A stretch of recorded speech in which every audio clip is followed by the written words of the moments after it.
कलमे पाक कलमे शहादत अशहदु अन ला इलाहा इल्लल्लाह वहदहु ला शरीक लहु व अशहदु अन्ना मुहम्मदन अब्दुहु व रसूलुहु। कलमे पाक कलमे शहादत अशहदु अन ला इलाहा इल्लल्लाह वहदहु ला शरीक।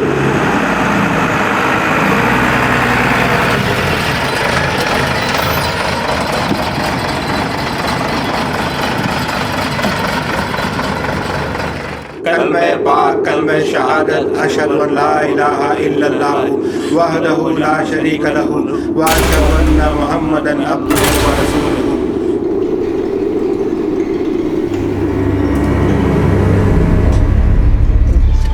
रुखसार की अम्मी चलो जल्दी।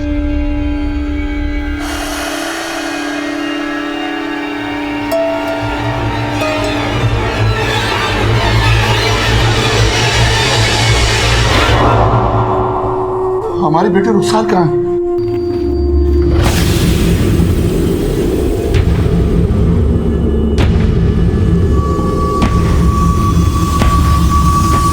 अरे जनाजा तो कब का उठ चुका है रुखसार का। क्या कहा आपने? मैयत निकाल दी आप लोगों ने? इकलौती औलाद थी हमारी, इतनी भी क्या जल्दी थी दफनाने की? थोड़ा इंतजार तो कर लिया होता। मैयत को ज्यादा देर तक नहीं रोका जाता, जानते हैं ना आप। अरे कम से कम एक बार दीदार तो करा देती हमारी बेटी का। जाइए कोशिश करिए, कब्रिस्तान में शायद दीदार भी हो जाए। चलिए मेरे बेटे के पास चलिए।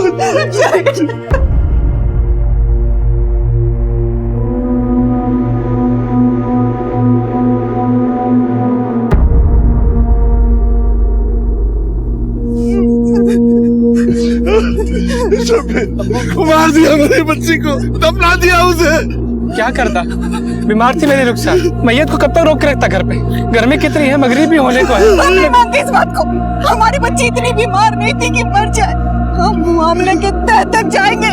और ये मत समझना कि मेरी बच्ची को दफन कर दिया तो तुम्हारा गुनाह भी दफन हो गया। हम खोद खोद के निकालेंगे, छोड़ेंगे नहीं तुम्हें। अम्मी मिट्टी की अमानत थी, मैंने मिट्टी को सौंप दी है बस।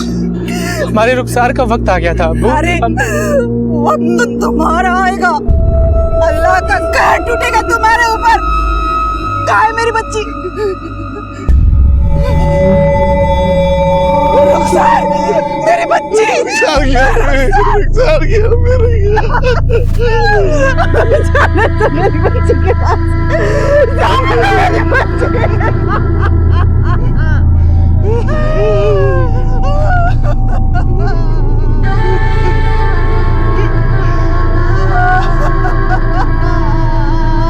मेरी बच्ची रुखसार। अम्मी, अल्लाह, क्या हुआ बेटी? इतनी गर्मी है अम्मी, पानी दो ना। हाँ हाँ बिलाई।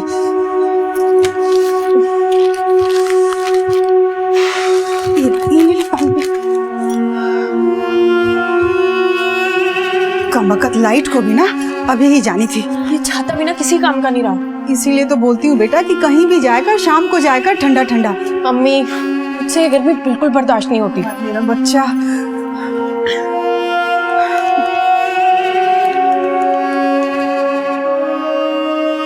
अम्मी, क्या हुआ? आप हमारा कितना ख्याल रखती हैं ना, फिर हमें अपने आप से दूर क्यों कर रही हैं? अरे बेटा, हर माँ बाप का फर्ज होता है कि इज्जत से बेटी को ब्याह दे। और फिर कोई दूर थोड़ी जा रही है, तो बिल्कुल पास में जा रही है। बस एक आवाज लगाना, हम आ जाएंगे। आएंगे ना जब हम बुलाएंगे। अरे मेरी बच्ची को कोई लाके दो। या अल्लाह, मेरी बच्ची को तकलीफ बर्दाश्त नहीं होती।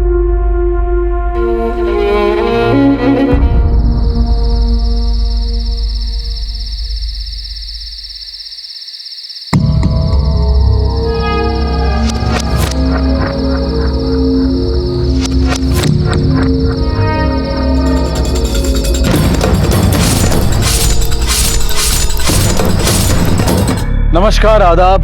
क्राइम पेट्रोल डायल 100 में आप सबका स्वागत है। अक्सर ऐसा कहते हैं कि मौत जिंदगी का आखिरी पड़ाव है।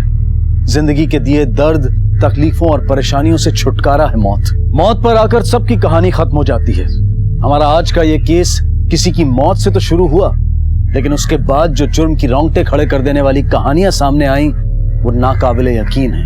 औज़ु बिल्लाहि मिनश शैतानिर रजीम बिस्मिल्लाहिर रहमानिर रहीम अल्हम्दुलिल्लाहि रब्बिल आलमीन अर्रहमानिर रहीम मालिकि यौमिद्दीन इय्याका नअबुदु व इय्याका नस्तईन इहदिनस सिरातल मुस्तकीम सिरातल लज़ीना अनअमता अलैहिम। मौलवी साहब, ये सुराग कैसा है? रहमत साहब, बड़े बुजुर्गों का कहना है कि जल्दी कब्र धंसने से अच्छा होता है। मौलवी साहब, ये धंसी नहीं है, किसी ने खोदा है। क्या कर महमूद भाई, यहाँ खोदो तो देखो तो क्या है।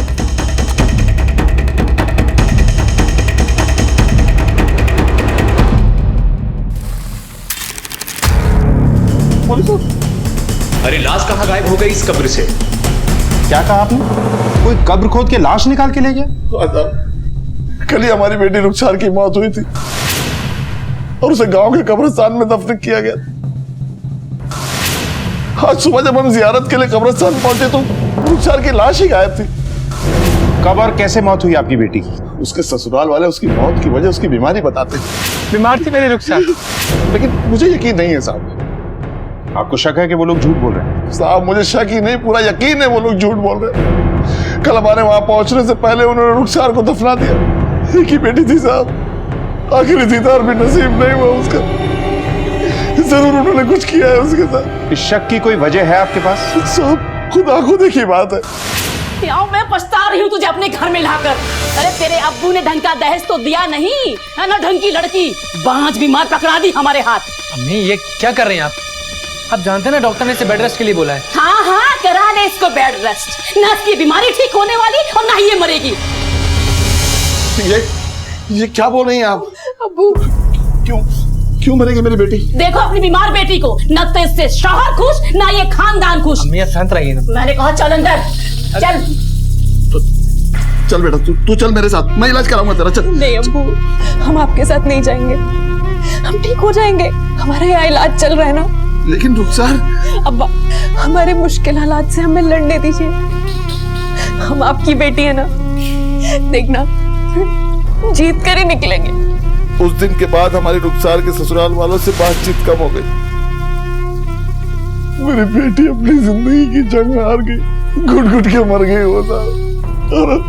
और मरने के बाद भी उसे चैन नहीं है साहब। मेरी बेटी की लाश ढूंढ दीजिए साहब। आप फिक्र मत कीजिए, हम चलते हैं आपके साथ।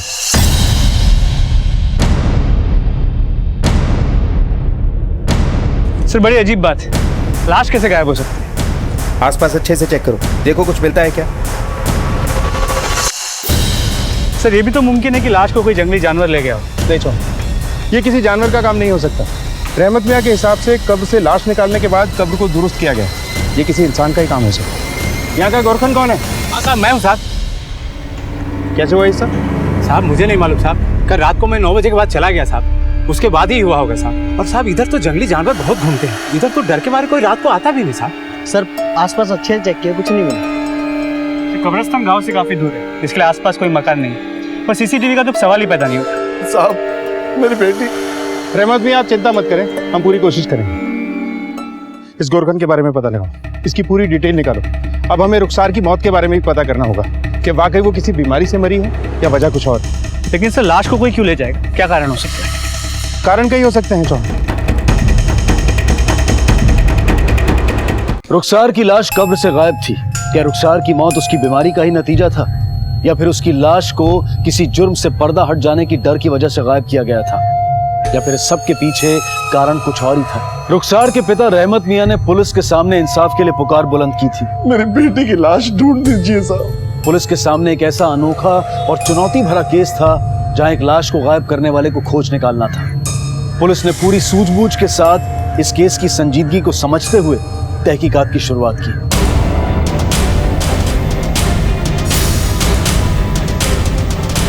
सर, हुआ क्या ये तो बताइए। क्या हुआ? पूरे घर की तलाशी लो। क्यों? क्या हुआ ये तो आप हमें बताएंगे। रुखसार की मौत कैसे हुई? सर, 3 साल हुए थे शादी को, उसके बच्चा नहीं ठहर रहा था तो डिप्रेशन की शिकार हो गई। कहीं ऐसा तो नहीं कि तुम्हारे दिए हुए डिप्रेशन की वजह से उसका बच्चा नहीं हो रहा था? नहीं सर, ऐसा नहीं है। उसका इलाज तो शहर की सबसे बड़ी general physician doctor Sunita Narang से चल रहा था। डॉक्टर ने उसको टेंशन लेने से मना किया था, लेकिन वो डिप्रेशन से उभर ही नहीं पाई। और अगर रुखसार इतनी ही बीमार थी, उसे अस्पताल में एडमिट क्यों नहीं किया? यहाँ घर पे रख के उसकी मौत का इंतजार कर रहे थे। उसे उसके माँ बाप के घर भी भेज सकते थे, और इतना ही नहीं तो उनके आने से पहले उसे दफन भी कर दिया, उनका इंतजार भी नहीं किया। दरअसल रुखसार हॉस्पिटल में एडमिट होना ही नहीं चाहती थी और ना ही अपने माँ बाप के घर जाना चाहती थी, और जब लेने आते थे तो उनको मना कर देती थी। कहती थी कि डोली में बैठकर आई हूँ तो जनाजे में ही निकलूंगी। अब बताइए साहब, अब अचानक मर गई। हमने उसके माँ बाप को भी इत्तला किया था, वो लोग वक्त पर नहीं आए साहब। अब लाश को लेकर कब तक बैठे रहते, हमने उसको दफना दिया। इसका मतलब ये तो नहीं साहब कि हमने कुछ कर दिया। रुखसार की लाश कब्रिस्तान से गायब है। और तुम तो सुबह जियारत के लिए भी नहीं गए। कहीं ऐसा तो नहीं कि उसकी लाश के गायब होने में तुम दोनों का ही हाथ है, ताकि सच्चाई से पर्दा ना उठ जाए? सर मैं जियारत के लिए जाने वाला था। अभी इस वक्त? साहब तो जिंदा रहकर हमारे लिए किसी काम की नहीं तो लाश का हम क्या करेंगे? साहब हम जाइए, आप उसे ढूंढिए कहीं। वो तो हम पता कर ही लेंगे, लेकिन अगर ये पता चलता है कि इस सब में आप दोनों का हाथ है तो बाकी की जिंदगी तो आप पक्का जेल में काटोगे, और बची हुई जिंदगी आप डिप्रेशन में बिताओगे। रुखसार की डेथ सर्टिफिकेट दिखाइए।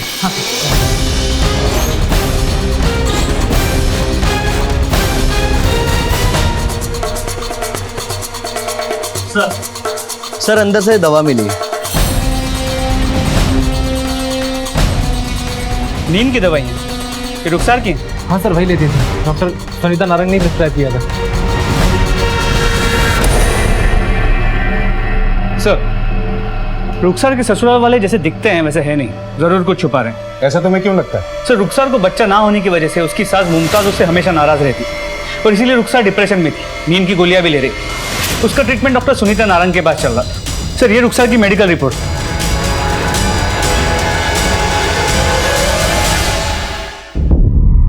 जी हाँ, ये दवाई मैंने लिखी थी रुखसार के लिए, क्योंकि डिप्रेशन के शिकार व्यक्ति के लिए ये दवाई बहुत ज़रूरी है। इनसे उनके दिमाग की सोच और डिप्रेशन से बाहर निकलने में मदद मिलती है। मौत की वजह क्या थी? सर वो अपनी ज़िंदगी में खुश नहीं थी, बीमार रहती थी, काफ़ी कमज़ोर भी हो गई थी, वक्त पे दवाई और खाना नहीं खाती थी। कार्डियक अरेस्ट से बिल्कुल नेचुरल डेथ थी। ये डेथ सर्टिफिकेट आप ही ने इशू किया है? जी हाँ। डॉक्टर इसकी डेथ तो नेचुरल थी, लेकिन इसकी लाश के साथ अननेचुरल हुआ है। कब्र में से इसकी लाश निकाल ली गई। सॉरी सर, मैं इसके बारे में और कुछ नहीं जानती। सर ये भी तो मुमकिन है कि ये डॉक्टर शब्बीर से मिली हुई है, क्योंकि लाश तो अब भी गायब। इस डॉक्टर पे नजर रखो और शब्बीर और मुमताज के साथ इसके फोन रिकॉर्ड्स भी चेक करो और देखो कि कब्रिस्तान में इनमें से किसी का फोन लोकेट होता है क्या। सर अब्बू हम लोग कॉलेज जा रहे हैं। मगरिब से पहले आ जाना, स्कूटर संभाल के चलाना। हाँ जी अब्बू। जाओ। अरे रुको, टिफिन तो लेते हुए जाओ।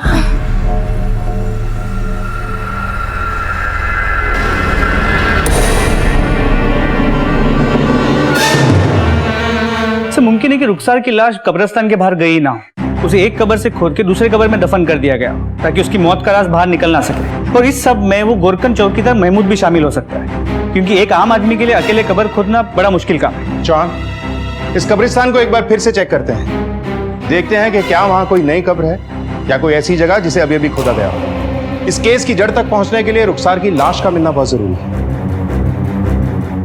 ये कब्र किसकी है? सर यहाँ किसी बुढ़े को दफनाया गया था, उसी दिन जिस दिन उस औरत को दफनाया गया था। पता नहीं कौन, याद नहीं। अपने हाथों से दफनाता है और याद नहीं कि किसकी है? सर दफनाने के बाद तो सगे संबंधी भूल जाते हैं, मैं याद रख के क्या करूंगा, लेकिन रजिस्टर में है सर, मैं देख के बताऊंगा। ये सर असगर कुरैशी। पता करो कि ये एंट्री सही है या फेक बनाई गई है। कोई असगर कुरैशी नाम का आदमी मरा भी था या नहीं, और रुखसार के घर वालों को बुलाओ, कहीं कोई इन्फॉर्मेशन हमसे मिस ना हो जाए। और इस महमूद पे भी नजर रखो। सर सारी सच्चाई बॉडी के हाथ में आने के बाद ही सामने आ पाएगी, हमें खोज तेज करनी होगी।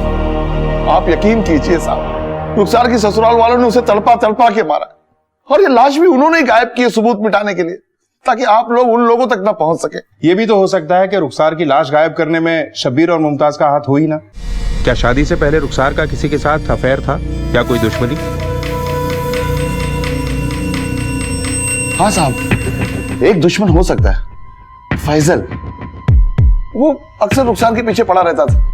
जब रुखसार की शादी मैंने शब्बीर से की और वो विदा होकर शाहपुर आ गई थी, तब से फैजल भी गायब था। तकरीबन 3 साल बाद मुझे वो रुखसार की कब्र पे उस वक्त दिखा जब लोग उसे दफन करके जा चुके थे। मेरी बच्ची कहाँ चली गई तू छोड़ के? तू क्या कर रहा है यहाँ? आपने मेरे और उस साग के बीच में जो दीवारें खड़ी करनी थी कर ली, पर अब वो मरकर मिट्टी में मिल चुकी है। अब उस पर मेरा बराबर का हक है। अब ना तो आपकी नाराजगी मुझे रोक सकती है और ना ही रुखसार की कस्में। रहमत जी, ये फैसल के बारे में जरा खुल के बताइए। ये फैसल अताउल्ला का बेटा है जो सूदखोरी का काम करता है। साहब, ये फैजल की नजर एक बार रुखसार पर पड़ गई थी। वो आते जाते उसके पीछे पड़ा रहता था। और हिम्मत तो देखिए साहब, एक बार अकेले ही रुखसार का हाथ मांगने के लिए मेरे घर आ गया हो। चलो चलो निकलो यहाँ से। सोच भी कैसे लिया कि मैं अपनी बेटी का रिश्ता तुझे सूदखोर की औलाद से कर दूंगा? आप मेरे और रुखसार के प्यार के बीच मेरे अब्बू को क्यों ला रहे हैं? सूद वो खाते हैं, मैं नहीं। जिस घर में हराम रोजी आती है उसका निवाला घर के हर इंसान के पेट में जाता है, और मैं अपनी बेटी को ऐसे घर में भेजकर उसका ईमान खराब नहीं करना चाहता। आप जो कहेंगे मैं वो करूंगा। रुखसार को मुझसे दूर मत कीजिए। दूर हो गई है वो। मेरी बात कान खोल के सुन लो। मैंने उसका रिश्ता शाहपुर में तय कर दिया है। अब अपने दिलो दिमाग से उसका ख्याल निकाल दो। रुखसार मेरी रूह में बसती है। मैं भी देखता हूँ कि आप उससे मुझे कैसे अलग करते हैं। मैं उसे हर कीमत पर हासिल करके रहूंगा। क्या आपकी बेटी भी उससे प्यार करती थी? शायद, लेकिन मेरी बेटी कभी मेरे फैसले के खिलाफ नहीं जाती। आप फैसल का स्केच बनवा दीजिए। शायद फैसल से हमें इस केस की गुत्थी सुलझाने में मदद मिले। फैजल का नाम सामने आते ही इस केस ने एक नई करवट ली, लेकिन सवाल अब भी यही था कि एक लाश को गायब करने के पीछे किसी का क्या मकसद हो सकता है। पुलिस हर पहलू, हर सिरे को टटोल रही थी। शब्बीर और रुखसार के रिश्ते में कुछ तो गड़बड़ था। हमें पानी देना एक गिलास।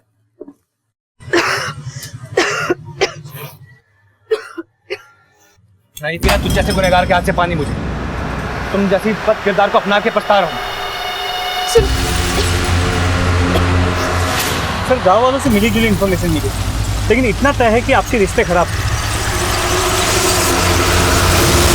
सर, हम अपनी तरफ से पूरी कोशिश कर रहे हैं। बहुत जल्द आपको रिजल्ट मिलेंगे। जी, जैन सर। सर, फैजल का स्केच। हो सकता है रुखसार की मोहब्बत इस फैजल के दिल से निकली नहीं होगी। रहमत अली ने इन दोनों के प्यार को खत्म कर दिया। इसी वजह से रुखसार अपने माँ बाप से नाराज हो गई और उसने उन्हें अपनी बीमारी पर भी नहीं बुलाया, ना खुद ही वहां गई। खैर, फैजल के स्केच को सर्कुलेट कराओ और इसकी तलाश तेज कर दो। जी सर। चाहन हम किसी भी एंगल को नजरअंदाज नहीं कर सकते, और मुमताज और शब्बीर पे भी नजर रखो, क्योंकि मुजरिम तफ्तीश का सुराग लेने की कोई ना कोई गलती जरूर करता है। मैंने कोई जबान वबान नहीं दी थी। तुमने अपनी मन में कहानियां बना ली।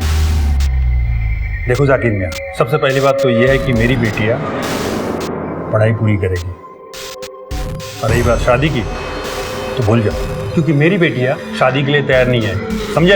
अरे चचा, कहाँ लड़कियों बातों पड़े हो? अरे इनका निकाह करो और अपना फर्ज अदा करो। एक बार में बात समझ नहीं आती क्या? चलो निकलो यहाँ से। अपने शौहर से तो ऐसे बात करता है। माजिद मियाँ, अच्छी इज्जत दे रहे हो आप हमें। ये तमाचा तुझे बहुत महंगा पड़ेगा। निकलो यहाँ से, वरना और मारूंगी।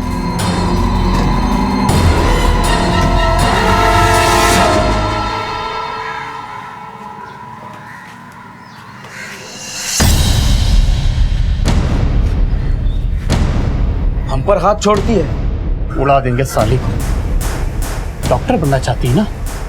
देखता हूँ कैसे बनती डॉक्टर। जी साहब, इस आदमी को मैंने शब्बीर के घर के आसपास ही नहीं बल्कि उसकी बीवी रुखसार को मिलते हुए भी देखा है। ये आदमी तो काफी दिनों से इसी गांव में रहता है और शब्बीर के घर के आसपास ही दिखाई देता है। हाँ साहब, फैजल का घर तो वो पीछे वाली गली में है, वहाँ पर।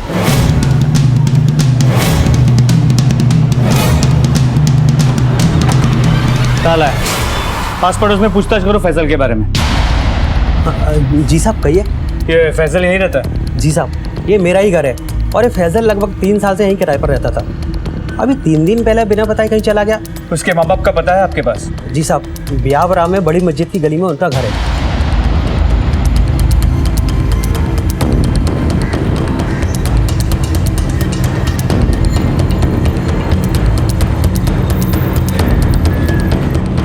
एक मिनट, ये फैजल के माँ बाप यही रहते हैं ना? सर 2 दिन से कहीं गए हैं, हमें कुछ बताया नहीं। चलो पांडे, खबरी को इनके घर पे नजर रखने को बोलो। कोई भी इंफॉर्मेशन मिलती है हमें अपडेट करने के लिए बोलो। इस फैजल का मिलना हमारे लिए बहुत जरूरी है।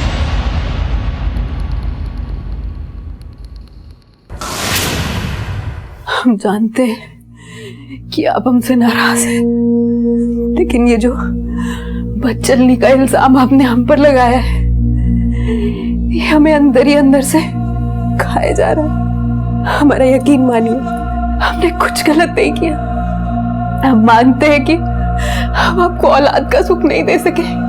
हमारे मरने के बाद हम चाहते हैं कि आप फिर से निकाह कर ले, लेकिन हमारी एक ही अर्ज है, जब तक हम जिंदा हैं हमें घर से मत निकालिए।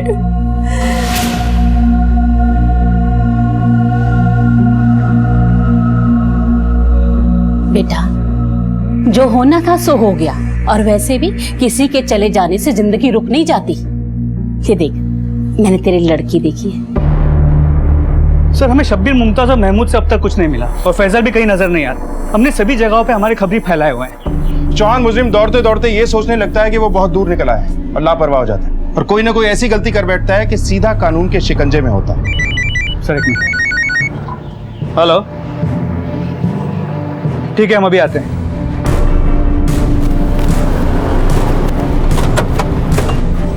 हटिए यहाँ से, हटिए हटिए, चलिए।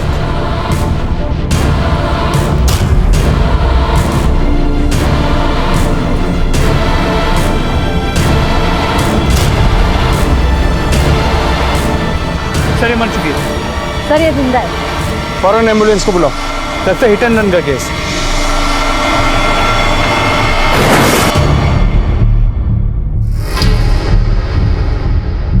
सर, इसका नाम नसीम खान है, बाप का नाम माजिद खान, गांव शाहपुर। सर, उसने हेलमेट पहना है, मतलब बाइक वही चला रही थी, इसलिए जान बच गई उसकी। आप में से किसी ने किसी गाड़ी को इनका एक्सीडेंट करके भागते हुए देखा है क्या? नहीं साहब, जब हम यहाँ पहुंचे तो एक्सीडेंट हो चुका था, तो हमने तुरंत आपको कॉल कर दिया। जॉन, इनकी फैमिली को इन्फॉर्म करो और उन्हें सिटी हॉस्पिटल आने के लिए कहो। सर। पुलिस के सामने रुखसार की लाश को ढूंढ निकालने की चुनौती ज्यों की त्यों थी, और ऐसे में एक और हिट एंड रन केस ने तफ्तीश को और उलझा दिया। इंस्पेक्टर साहब, मेरी दोनों बेटियां बहुत ही होनहार बच्ची थी, पता नहीं ऐसा अचानक क्या हो गया।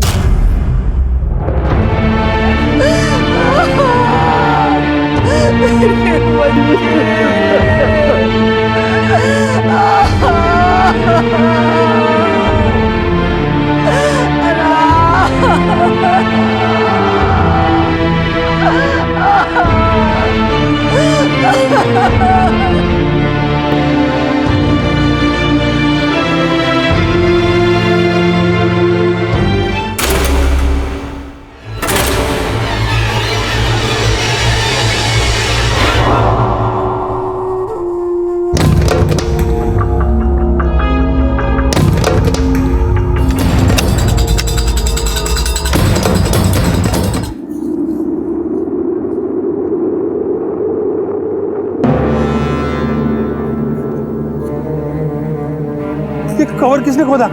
अरे इमाम मियां, ये देखो कवर खोदा हुआ है। अरे इलाज मियां, जल्दी जल्दी आइए। क्या हुआ? देखो जरा। अरे मियां, जंगली जानवरों ने खोद दिया होगा। अरे नहीं मियां, आप एक काम कीजिए, इसे खोदिए।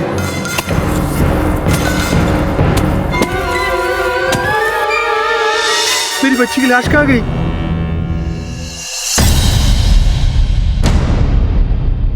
इंस्पेक्टर साहब, मेरे बच्चे। आसपास सर्च करो। सर, हम ही गोरखा ने साहब इस कब्रिस्तान के। हमारा नाम इलियास है साहब। कहाँ रहते हो? यही पीछे हमारा घर है साहब। अपनी बीवी बिल्किस के साथ रहते हैं साहब। इतनी पास रहते हो, फिर भी ये सब कुछ हो गया? रात के 12 बजे तक तो हम जाग रहे थे साहब, तब तो सब ठीक था। सर, ये पत्थर मिला खून लगा हुआ। मतलब जरूर यहाँ कुछ हुआ है। पांडे, इस पत्थर को फॉरेंसिक लैब में जांच के लिए भेजो। सर। इस केस से जुड़े सभी लोगों के ब्लड सैंपल्स लो। सर। इंस्पेक्टर साहब, मेरी बच्ची नसीम। आप चिंता मत कीजिए, बहुत जल्द हम इस केस की जड़ तक होंगे। शाहपुर से रुखसार की लाश का गायब होना और यहाँ से इस लड़की नसीम की लाश का गायब होना, मुझे लगता है इन दोनों के बीच में कोई ना कोई कनेक्शन जरूर है। कब्रिस्तान से हुई एक और लाश की चोरी ने इस केस का रुख ही पलट दिया। कई सवाल उठ खड़े हुए। रुखसार की लाश गायब होने की वजह तलाशती पुलिस के सामने अब एक और सनसनीखेज मामला आ गया था। क्या रुखसार और नसीम के बीच कोई रिश्ता था? क्या इन दोनों की लाशों के गायब होने का आपस में कोई ताल्लुक था? लाशों के गायब होने से लोगों में बेचैनी बढ़ गई थी और पुलिस अपनी जिम्मेदारी को पूरी ईमानदारी से निभा रही थी। चौहान, पिछले हफ्ते में लाश गायब होने की ये दूसरी घटना है और खास बात ये कि गायब होने वाली दोनों बॉडीज जवान औरतों की। अब तक हम समझ रहे थे कि रुखसार की लाश गायब होने में उससे जुड़े लोगों का हाथ हो सकता है, लेकिन नसीम की लाश गायब होने से इसका क्या ताल्लुक?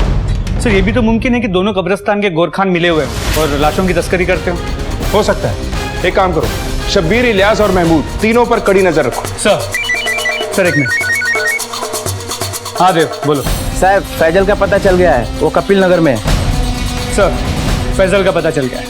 उठा के लाओ इस मजनू को। सर। अरे साहब, कहाँ लेके जा रहे हैं? अरे कहाँ लेके जा रहे हैं मेरे बेटे को? सर मैंने कुछ नहीं किया सर।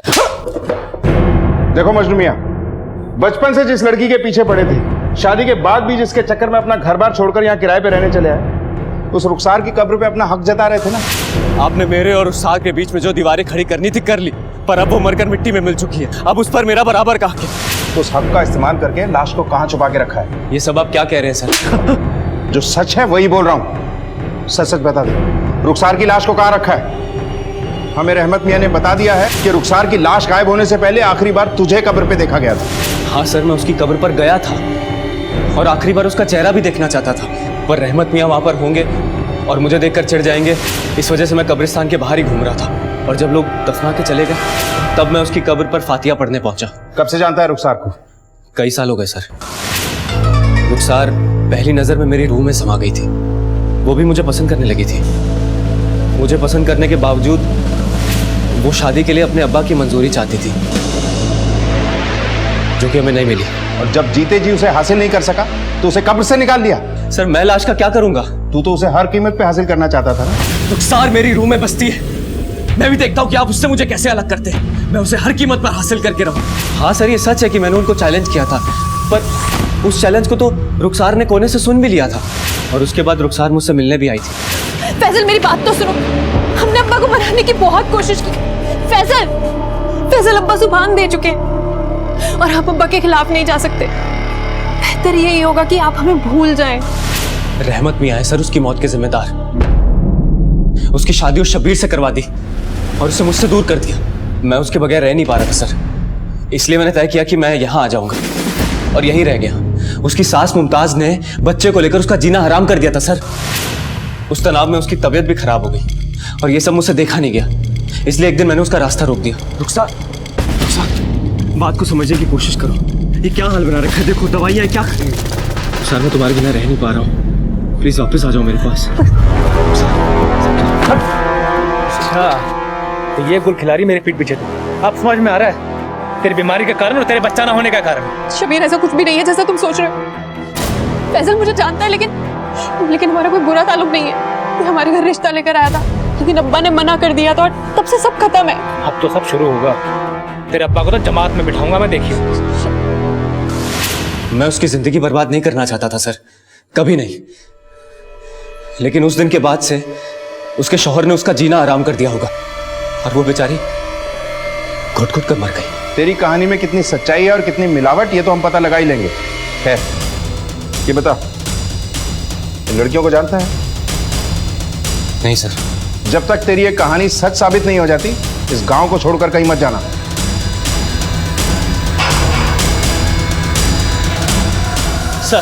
सर नसीम की पोस्टमार्टम रिपोर्ट।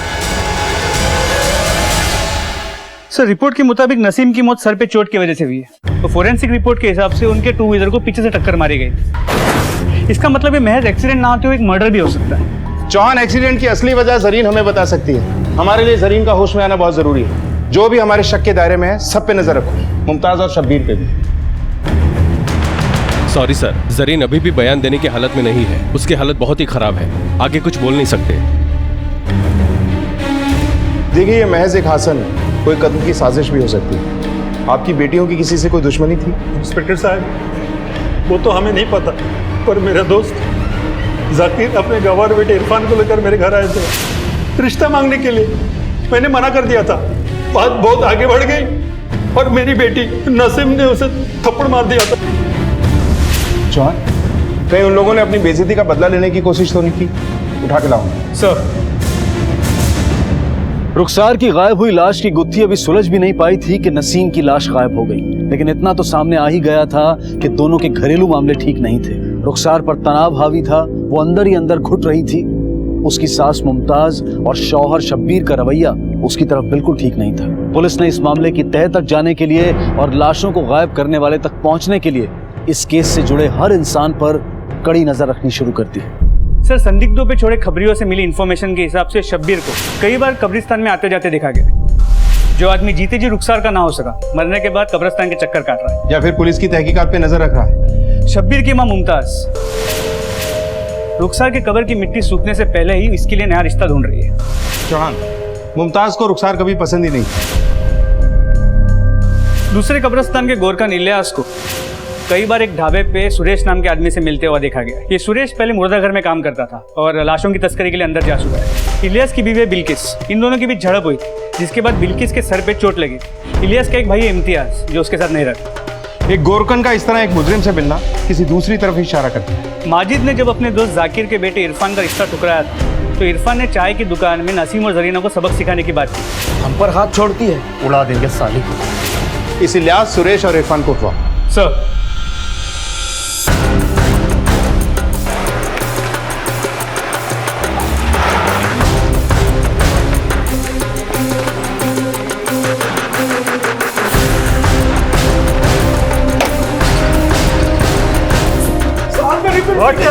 मैंने नहीं किया था।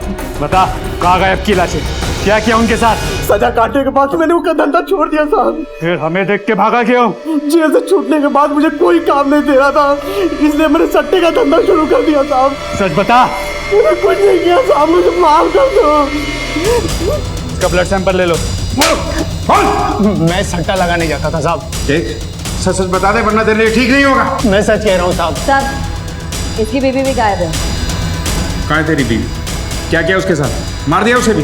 नहीं साहब, सट्टे को लेकर उसका और मेरा झगड़ा हुआ था साहब, तो मैंने उसे मारा था। तो वो अपनी अम्मी के पास चले गई गुस्से में साहब। कहाँ रहती हो? एड्रेस बता उसका, ब्लड सैंपल लो इसका। सर, उसे नसीम ने सबके सामने मुझे थप्पड़ मार दिया था। वो बेइज्जती मुझसे बर्दाश्त नहीं हुई, इसीलिए मैंने उस दिन उसको धमकी दे दी। सर, हम लोग बहुत सीधे साधे लोग हैं सर। सर, हम लोग तो बस खेती बाड़ी करते हैं सर, हम किसान लोग हैं। और उस रात तो हम लोग हमारे खेत पर ही थे, चाहे तो आप पता कर लो किसी से भी। ब्लड सैंपल्स लो इन दोनों के। साहब, क्या हुआ? कुछ पता चला रुखसार का? साहब, और मेरी बच्ची नसीम का कुछ पता चला? देखिए माजिद जी और रहमत जी, हम अपनी तरफ से पूरी कोशिश कर रहे हैं। बहुत जल्द इस घिनौने अपराध का पर्दाफाश हो जाएगा। फिलहाल आप जाइए, जैसे ही कुछ पता चलेगा आपको इत्तला करेंगे। सर, इलियास की बीवी बिल्किस को ले आई है। हाँ साहब, मेरे शौहर ने ही मुझे चोटें दी हैं। कहाँ हुआ था ये झगड़ा? घर में ही साहब। हमें नसीम की कब्र के पास तुम्हारे खून के निशान मिले हैं। हमें गुमराह करने की कोशिश मत करो, जो भी सच है बता दो। साहब, मैंने आपको सब कुछ सच सच बताया है। कब्र के पास जिसका भी खून है, मुझे नहीं पता वो किसका है। ठीक है, पता चल जाएगा। इनके ब्लड सैंपल्स लो। सर, अस्पताल से फोन आया था, नसीम की बहन जरीना ने दम तोड़ दिया। इस लड़की से बड़ी उम्मीद थी।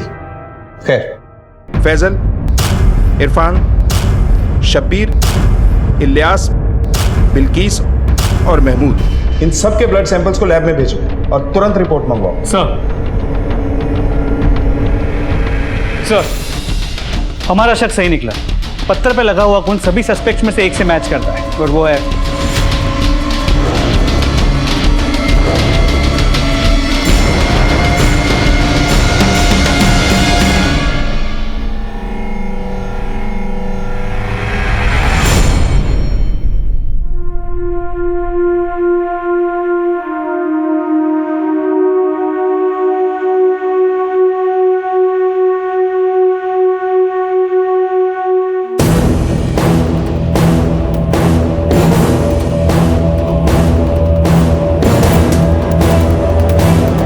कलमे पाक, कलमे शहादत, ला इलाहा इल्लल्लाह। रुकिए नवाज भाई, इस जनाजे को नीचे रखिए। मौलाना साहब, क्या बात है? आप अपनी बेटी की मैयत किसी और गांव में नहीं दफना सकते? गांव की इज्जत का सवाल है। आपको अपनी बेटी की मैयत इसी गांव में दफनानी होगी। अब तो जानते हैं कि यहाँ लाशों के साथ क्या क्या हो रहा है। चेक करो अंदर सब।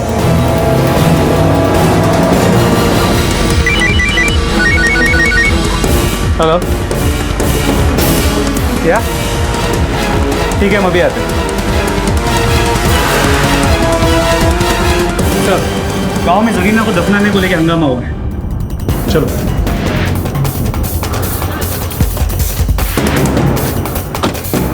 आप लोगों को परेशान होने की जरूरत नहीं। लाशों को गायब करने वाला पकड़ा जा चुका है। अब इस गांव से कोई भी लाश गायब नहीं हुई। इंस्पेक्टर साहब, उसे हमारे हवाले कर दो। उसे हम खुद सजा देंगे। इंस्पेक्टर साहब, हबीब भाई सही कह रहे हैं, उसे हम लोगों के हवाले कर दीजिए। हम लोग सब मिलकर उसे सजा देंगे। क्यों भाई लोग? हाँ, एक मिनट देखिए, आप लोग कानून को हाथ में लेने की बात मत कीजिए। कानून पे भरोसा रखिए। रुखसार और नसीम की लाश को गायब करने वाले का चेहरा बहुत जल्द आप लोगों की आंखों के सामने होगा।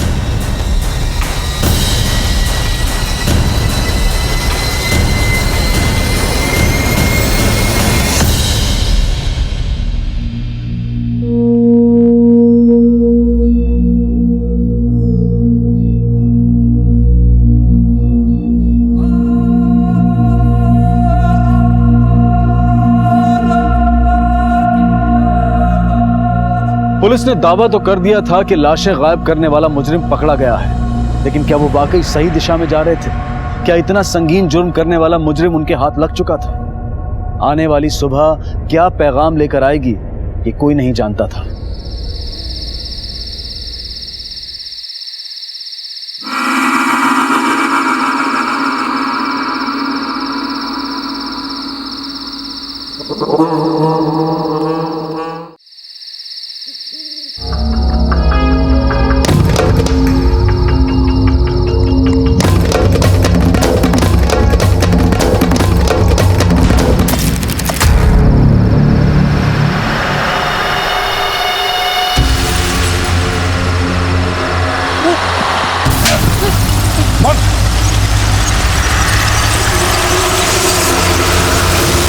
मैं तो बस यहाँ पे कब्र को ठीक कर रहा था और कुछ नहीं।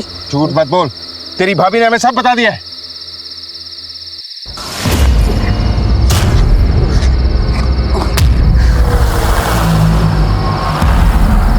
देखो क्या कर रहा है ये। मैं जानती थी कि ये ऐसे ही कुछ करेगा। रुखसार की लाश जब से गायब हुई थी ना, मुझे इसके ऊपर तब से ही शक हो गया था। इसीलिए मैं इसका यहाँ खड़े होकर इंतजार कर रही थी। बिल्किस, ये क्या किया तूने? अल्लाह तुझे कभी माफ नहीं करेगा। ये जो तू कर रहा है ना, गुनाह है। साले शांत हो जा, तेरे घर पे नहीं रहता हूँ अब। अगर ये बात तुम लोगों की जुबान से निकली ना तो काट के यहीं काट दूंगा। साहब, भाभी ना झूठ बोलती हैं। साहब, मैं तो बस कब्रों को ठीक कर रहा था साहब। हाँ, मैंने किया ये सब। सर, 1 साल पहले तक मैं अपने भाई इलियास के साथ उसी के घर पे रहता था। हर रात मैं उसको और भाभी जान को हम बिस्तर होते हुए देखता था, चुपके चुपके। मुझे बहुत मज़ा आता था। और फिर मेरे अंदर का शैतान अपनी हवस को बुझाने के लिए बेचैन होने लगा। मेरे गांव में एक बहुत खूबसूरत सी लड़की थी जिसको मैं बहुत पसंद करता था। मैंने सोचा शायद ये मेरे दिल की बात समझेगी, तो इसी से बात करके देखता हूँ। महक, मेरी बात सुनना, तुझसे 2 मिनट बात करनी थी। छोड़ो मुझे। महक, मेरी बात छोड़ो। 2 मिनट, कोई और मत बचा। कोई क्या हुआ महक? क्या बोल रहा है ये? छेड़ रहा है मुझे। गाँव का लड़का छाले, गाँव के लड़के को छेड़ दे। निकाल, मारा इसको। महक ने ना मेरी बहुत बेइज्जती की थी। मैं बदले की आग में झुलस रहा था। एक दिन उसको रास्ते में पकड़ लिया। उसके साथ जबरदस्ती करने की कोशिश कर रहा था मैं, लेकिन मानी नहीं। शोर मचा रही थी जोर जोर से। मैंने उसका मुंह दबा दिया। उसका दम घुट गया साहब, वो मर गई। मैं उसको मारना नहीं चाहता था साहब, लेकिन वो मर गई। मैं वहां से भाग गया। फिर उसी रात महक को हमारे कब्रिस्तान में गाड़ा गया। उसके जिस्म की याद मेरे दिमाग में नाक बनकर डस रही थी। मैं सेक्स और बदले की आग में इतना झुलस रहा था कि मुझे साहब कुछ समझ में नहीं आ रहा था। आधी रात को उठकर मैंने उसकी कब्र खोदी और उसके मुर्दे शरीर को बाहर निकाला। उसके जिस्म से अपनी हवस की प्यास बुझाने लगा। साहब वो तो शोर भी नहीं कर पा रही थी, मुर्दा थी ना। मुझे मज़ा आ रहा था सर। उसके बाद से मुझे लाशों के साथ ये सब करने में बहुत मज़ा आने लगा। लेकिन एक दिन मेरी भाभी ने मुझे देख लिया।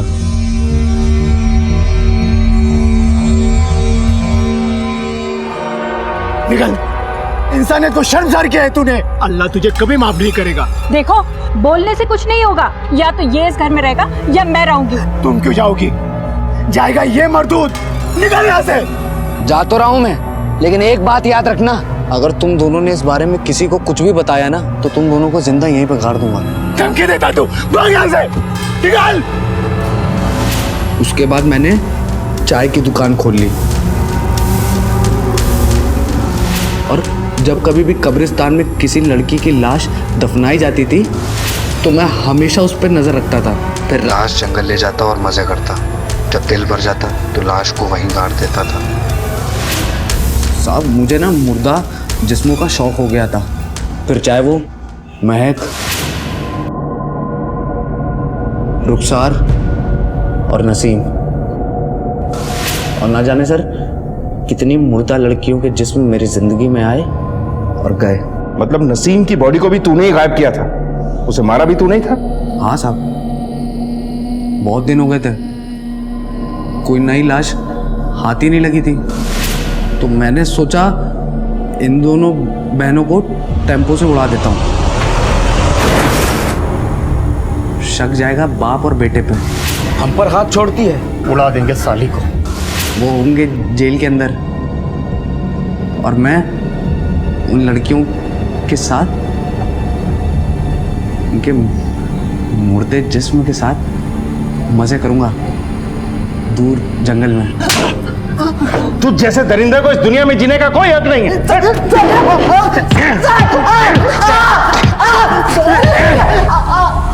चल इस जेल में।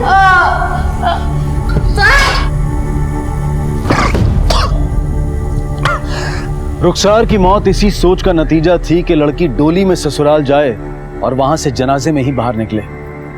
रुखसार हर उतार चढ़ाव को, हर ऊंच नीच को अपने ही बलबूते पर सहन करती रही।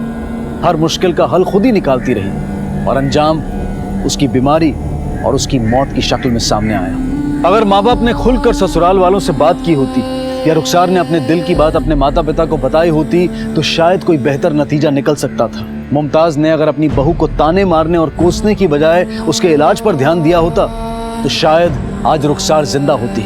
इम्तियाज ने अपने कायरतापूर्ण जुर्म को कबूल करते हुए कई और लाशों को चोरी करने का खुलासा किया।